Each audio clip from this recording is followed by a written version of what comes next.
Muy buenas noches. Estamos muy agradecidos de contar con su presencia el día de hoy de parte del Instituto Global de Altos Estudios en Ciencias Sociales, de la Fundación Global Democracia y Desarrollo, la Cátedra de Ciencias Sociales UNESCO, que coordinamos desde aquí.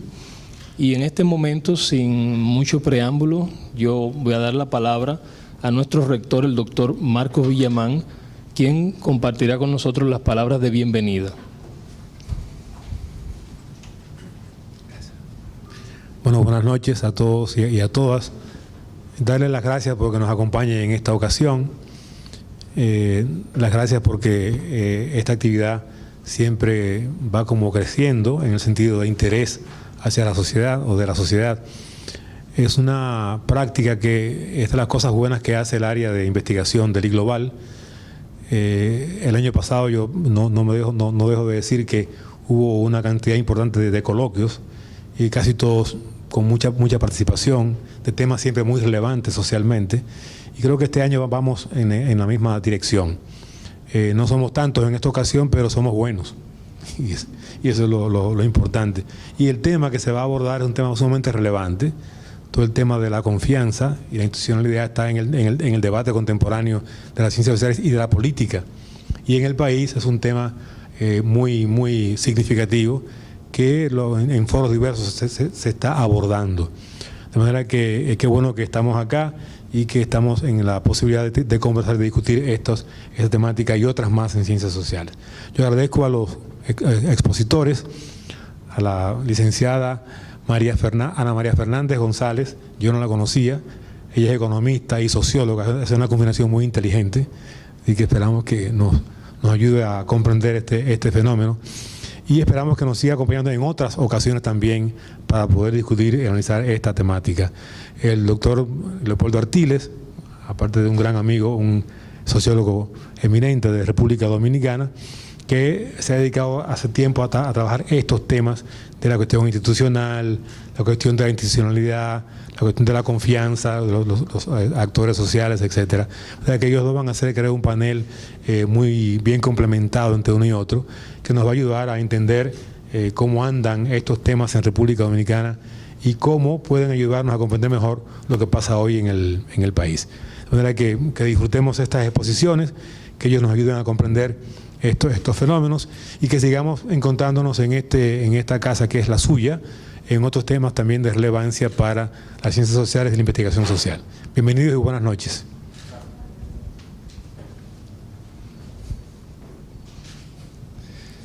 Muchas gracias, doctor Marcos Villamán, por sus palabras de estímulo, de motivación. Es importante señalar también que estos coloquios se enmarcan dentro de una serie de actividades científicas que realiza el IGlobal cada año. Anualmente hacemos aproximadamente 8, 9, 10 coloquios. El año pasado hicimos 10, que sumaron aproximadamente la visita de unas 678 personas.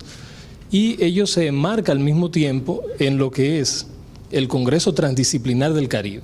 Por eso los coloquios se llaman coloquios transdisciplinares. El Congreso Transdisciplinar del Caribe se realiza cada 2 años y esta actividad funge como una especie de actividad preparatoria del Congreso.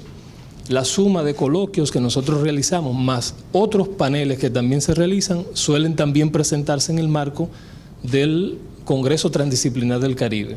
Y asimismo eso da la oportunidad de organizar la presentación de artículos científicos, humanísticos, que luego se compilan en libros que nosotros intentamos divulgar.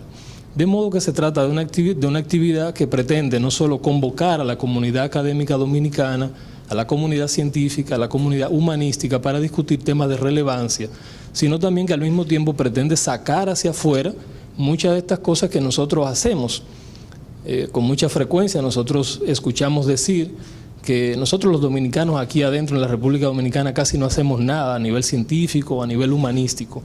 Nosotros de algún modo queremos decir que hace falta seguir haciendo y que hay muchas cosas que por hacer, pero que hay algunas que estamos haciendo, que las estamos haciendo bien y que vale la pena también difundirlas y presentarlas, ¿no? En esta ocasión nosotros tenemos aquí como panelistas al doctor Leopoldo Artiles, que es sociólogo de profesión y profesor de la Escuela de Sociología de la Universidad Autónoma de Santo Domingo, a su vez es analista social del Ministerio de Economía, Planificación y Desarrollo. A su vez, tenemos con nosotros a la socióloga Ana María Fernández, quien es economista egresada de la Universidad Autónoma de Santo Domingo, con una maestría en Sociología por la Universidad Pontificia Católica de Chile. Es a su vez analista también sectorial de Educación del Ministerio de Economía, Planificación y Desarrollo. Este tema reviste para nosotros una gran importancia, es el tema de confianza institucional. Se apoya en este caso en las encuestas realizadas por el Ministerio sobre este tema y sobre consumo.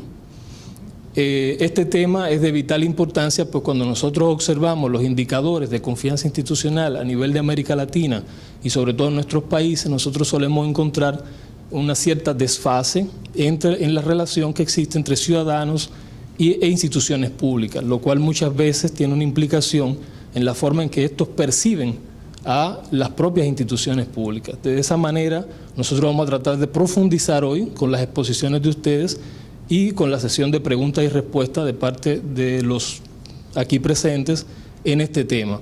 Para nosotros es un honor tenerlos aquí, presentes con nosotros el día de hoy. Estoy seguro de que tendremos un muy buen debate.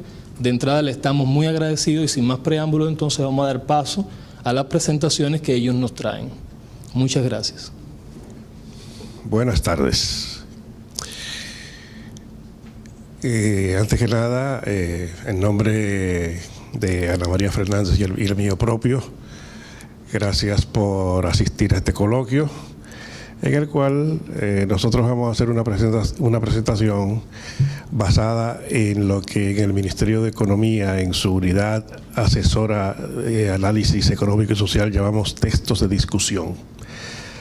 Son textos basados en temas considerados estratégicos para el Ministerio de Economía, Planificación y Desarrollo, y que a la larga se presentan, ¿verdad?, al público como forma de ilustrar e instruir sobre asuntos que merecen la consideración tanto de expertos como de ciudadanos comunes en torno a ese campo amplio de las políticas públicas en economía, políticas sociales, políticas de reducción de pobreza. Son fundamentalmente los temas así que nos interesan más trabajar para ilustrar sobre los mismos al público. El Ministerio de Economía, Planificación y Desarrollo, desde el año 2008, viene aplicando lo que se denomina la encuesta de confianza del consumidor.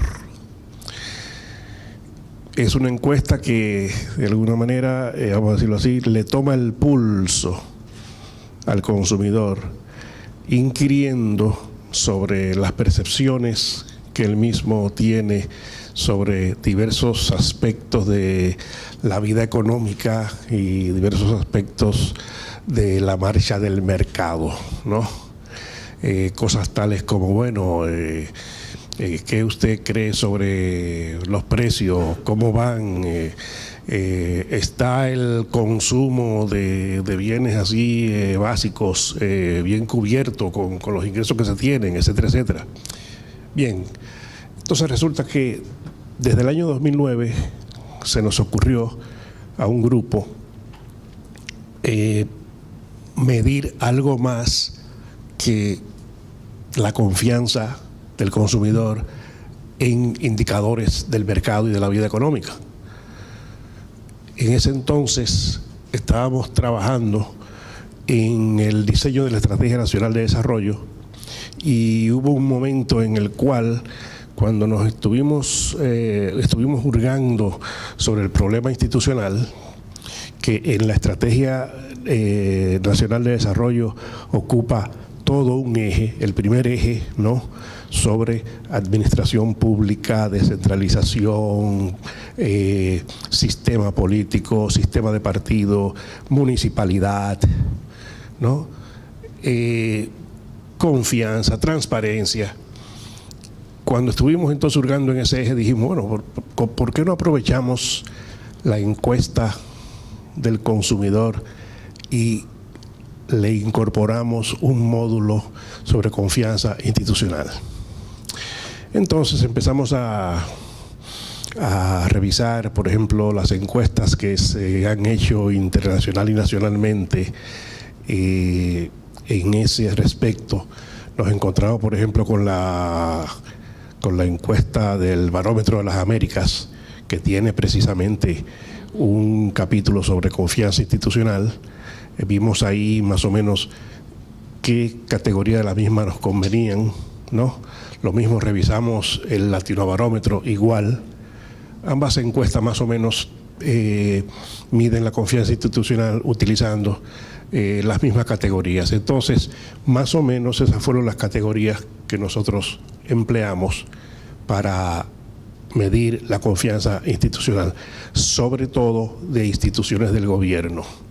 Por eso es que no verán que, por ejemplo, aquí nosotros medimos confianza en las iglesias, que es un punto, por ejemplo, que tanto el Barómetro de las Américas como el Latinobarómetro miden.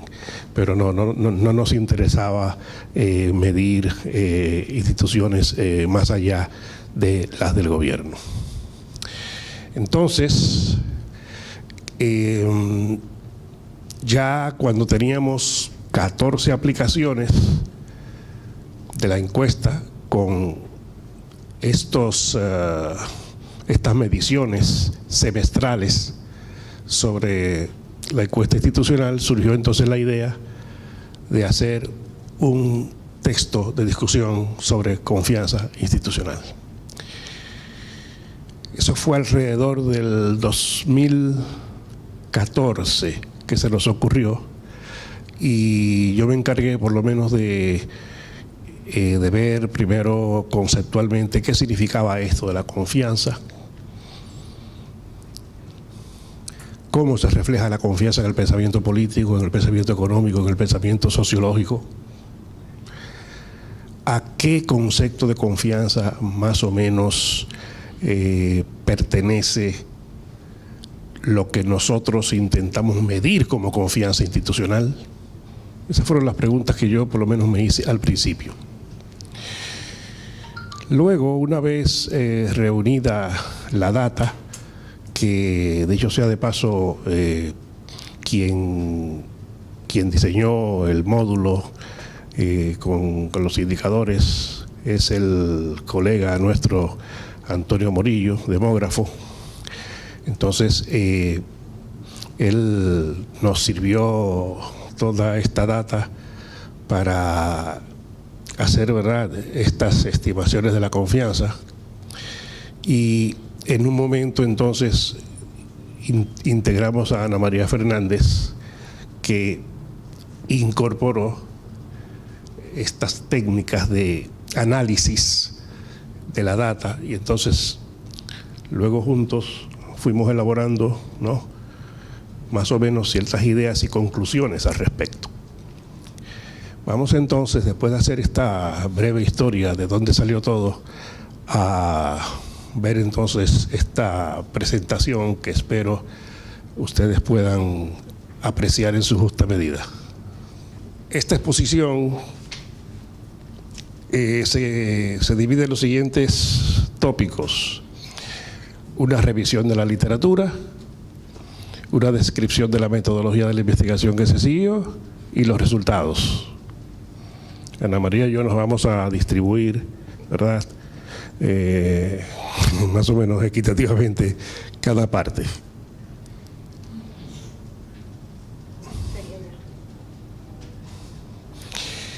La confianza en la literatura de las ciencias sociales, genealogía del concepto de confianza, de la desconfianza a la confianza en el pensamiento político y económico, y la confianza en la teoría sociológica. Esto es más o menos de lo que va a constar o de lo que constó la revisión de la literatura.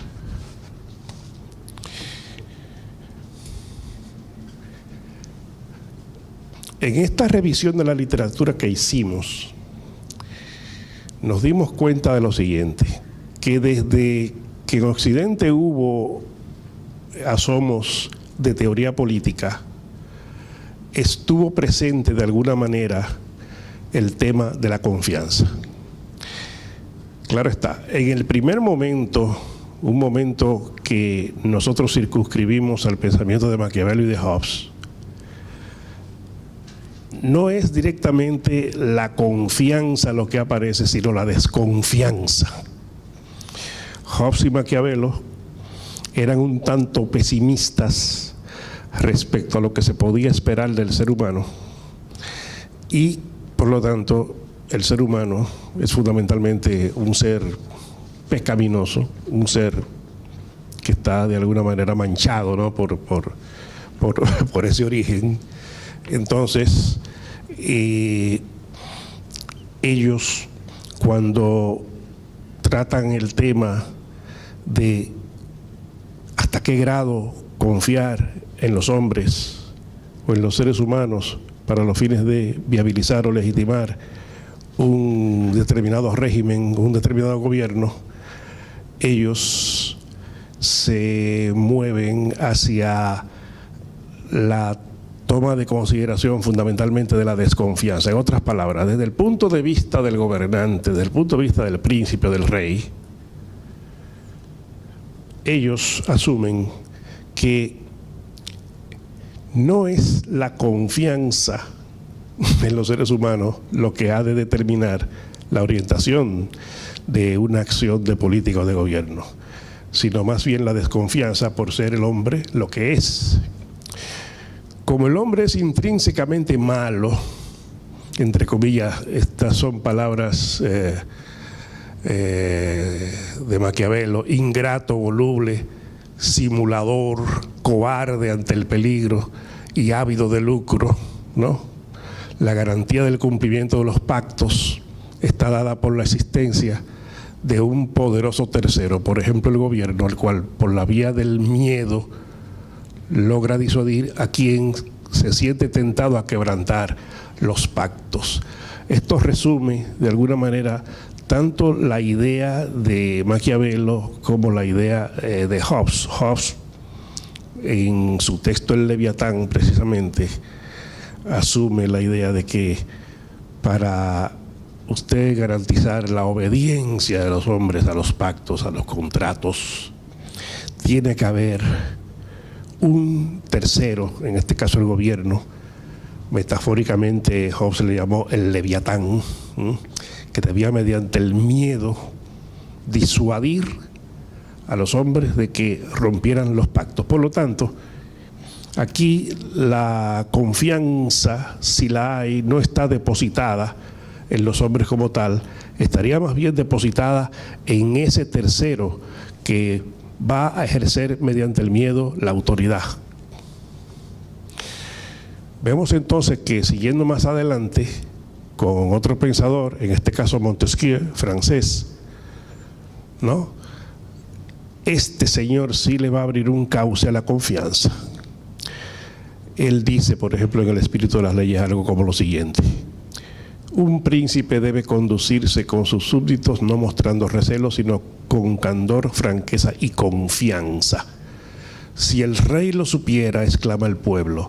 Estas palabras son una especie de invocación en testimonio de la confianza que el pueblo tiende, ¿no?, a concederle al príncipe, al rey.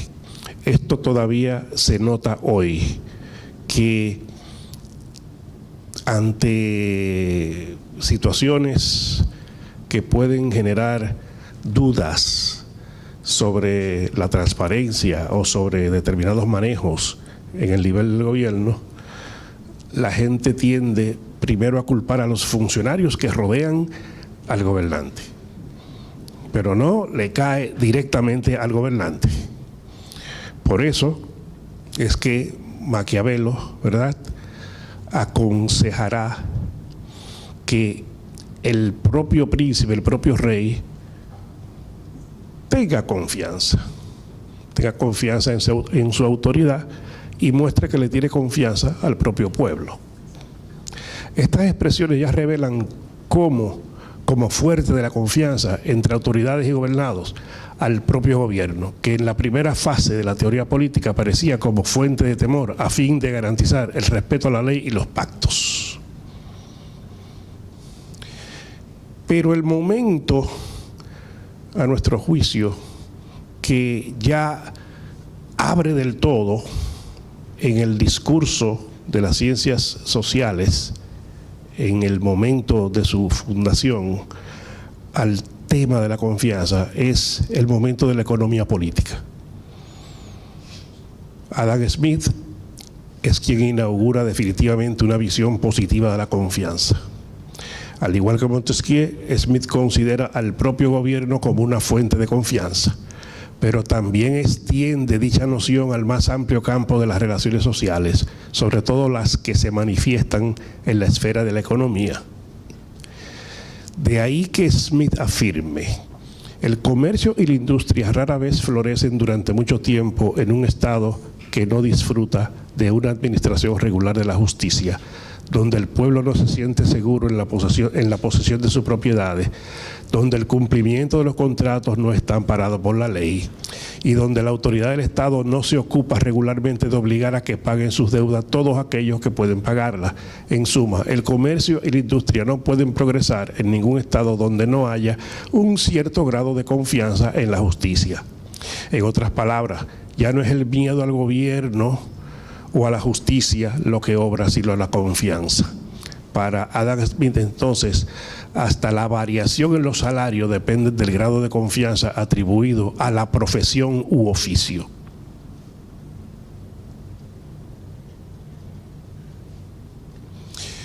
De ahí pasamos entonces al tema de la confianza en la teoría sociológica. En la sociología moderna, uno de los primeros tratamientos de la confianza es obra del sociólogo francés Émile Durkheim, a quien le preocupa el rol de la ley en las modernas democracias. Como la ley no puede ser efectiva solo porque es ley y solo porque fuera en diverso grado punitiva, la garantía de que sea respetada por los ciudadanos radica en la confianza que estos tendrían en ella. Al final, esta confianza en la ley se traduce en la confianza en el gobierno y los representantes. Pero Durkheim se interroga si en una sociedad caracterizada por la individualización y la escasez de grupos intermedios, esta confianza puede construirse. Y su respuesta es la siguiente: no es porque la hemos hecho, porque ha sido querida por tantos votos, por lo que nosotros nos sometemos a ella. Es porque es buena, es decir, de acuerdo con la naturaleza de los hechos, porque es todo lo que debe ser, porque tenemos confianza en ella. Él se refiere aquí a la ley, y esta confianza depende igualmente de la que nos inspiran los órganos encargados de elaborarla. El respeto de la ley depende de lo que valen los legisladores y de lo que vale el sistema político. Lo que la democracia tiene de particular a este respecto, gracias a la comunicación establecida entre los gobernantes y los ciudadanos, es que estos están en condiciones de juzgar la manera como los gobernantes cumplen su papel, dan o rechazan su confianza con un más completo conocimiento de causa. De Durkheim, fundador de la sociología francesa, pasamos a uno de los fundadores de la sociología alemana, el sociólogo George Simmel, contemporáneo de Durkheim. Trata también la confianza. Y esta sí que es una interpretación interesante, una definición interesante, porque creo que es la definición que de alguna manera va a permear eso que entendemos hoy por confianza y eso que medimos como confianza. Nos dice George Simmel: sin la confianza no es posible concebir las relaciones sociales, pues las mismas suponen que en el nivel interpersonal, con un mínimo de datos o información nunca suficientes para justificar un conocimiento pleno del otro, los involucrados en una relación compartan las expectativas en cuanto al accionar posible del otro en el marco de la relación. La vida, pues, descansa sobre 1000 postulados que el individuo no puede perseguir hasta el fondo ni comprobar, sino que ha de admitir de buena fe. mucho más ampliamente de lo que suele pensarse, descansa nuestra existencia moderna sobre la creencia en la honradez de los demás, desde la economía, que cada vez más es economía de crédito, hasta el cultivo de la ciencia, en la cual los investigadores tienen que aplicar resultados hallados por otros. Entonces, fíjense cómo ya en este concepto de confianza aparece un rasgo fundamental. De alguna manera, las relaciones sociales no pueden descansar en la esperanza de que podamos tener un profundo y amplio conocimiento del otro. Eso es imposible. Las relaciones sociales, de alguna manera, las relaciones sociales en sí son posibles porque nosotros damos por hecho que el otro se va a comportar de acuerdo con cierta manera, de acuerdo con ciertas expectativas compartidas, no tanto porque yo la conozca o lo conozca muy bien, sino porque tenemos confianza, ¿no?, en las normas estatuidas, y esa confianza es lo que de alguna manera va a permitir que las relaciones existan. Nadie puede tener un conocimiento absoluto de nadie. Por lo tanto, como las relaciones sociales están basadas en información incompleta, entonces de ahí que necesitamos llenar ese vacío de información con la confianza. De Simmel pasamos a un autor ya contemporáneo, un japonés, Toshio Yamagishi, quien ha hecho un aporte muy original al tema de la confianza. Se pregunta él, ¿se puede asimilar la confianza a la garantía o a la seguridad? Según Toshio Yamagishi, la respuesta es no. Porque la previsibilidad del comportamiento social controlado por restricciones sociales no significa que la gente confía en la otra. Para él, la confianza es sesgo cognitivo en la evaluación de información incompleta acerca de la potencial interacción con un socio. El concepto de confianza, entonces, para el fin de este trabajo, remite a una actitud de fe o de confianza no cognitiva, de acuerdo con la definición de Harding, en virtud de que el conocimiento cabal de aquello en lo cual se tiene fe o es incompleto porque la información es incompleta o imposible de recabar para los actores en magnitud suficiente.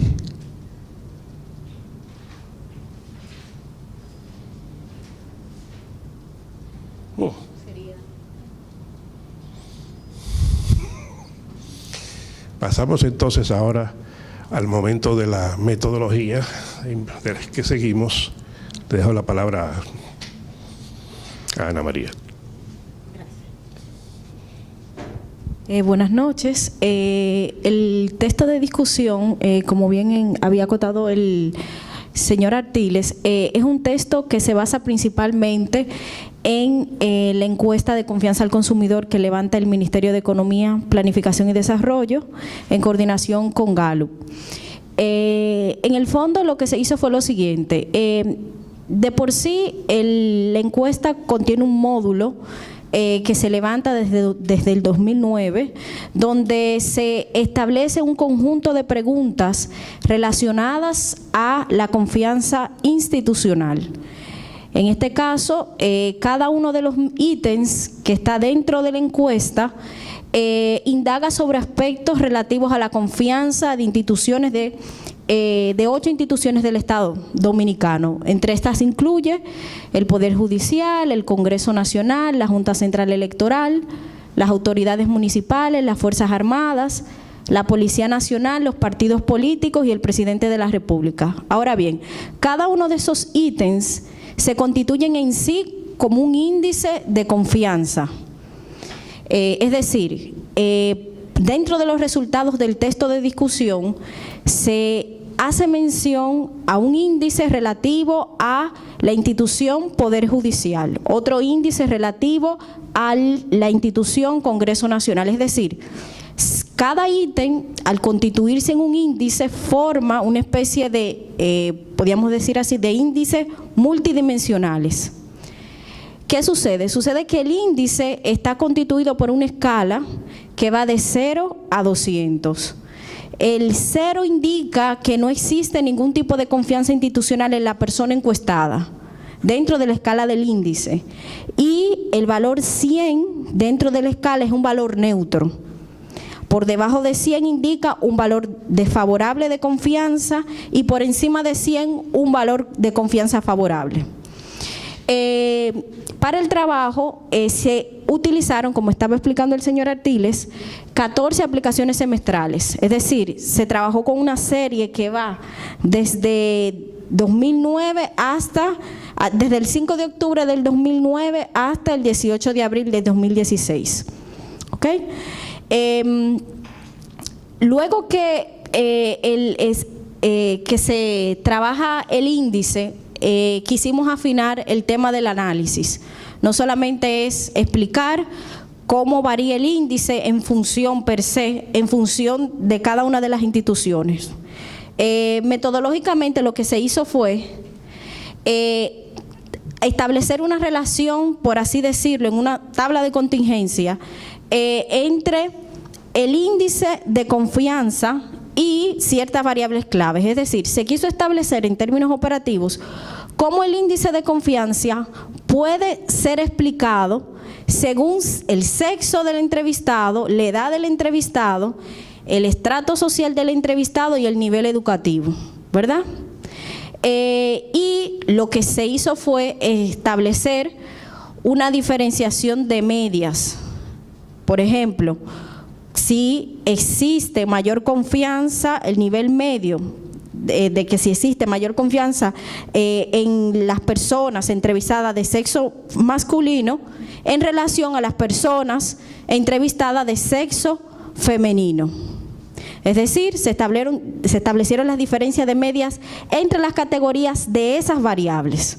Ahora bien, además de eso, de establecer una relación de dependencia-independencia entre esas variables, nos fuimos a un paso más adelante y lo que se hizo fue un análisis de significatividad estadística para saber si esas diferencias establecidas entre hombres y mujeres, edad, entre los diferentes tramos de edad, entre los diferentes niveles educativos, son significativas estadísticamente o son importantes. Entonces, para eso se trabajó con un análisis de ANOVA post-hoc, es decir, se observó la diferencia, se observó un análisis de significancia que establece dos hipótesis.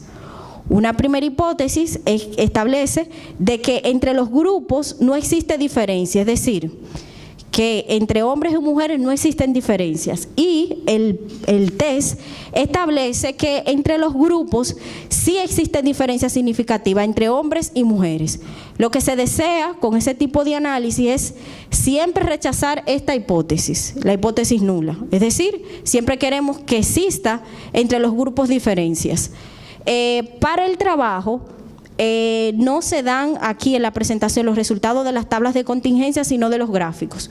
Como nosotros estamos trabajando con 14 aplicaciones semestrales, la mayoría o casi todas las relaciones que se hicieron entre la variable índice de confianza y las variables claves, sexo, zona, estrato social, etcétera, todas esas relaciones dieron significativas en el análisis. Entonces, vamos a pasar ahora a la sección de resultados para que el señor Artiles... Ok.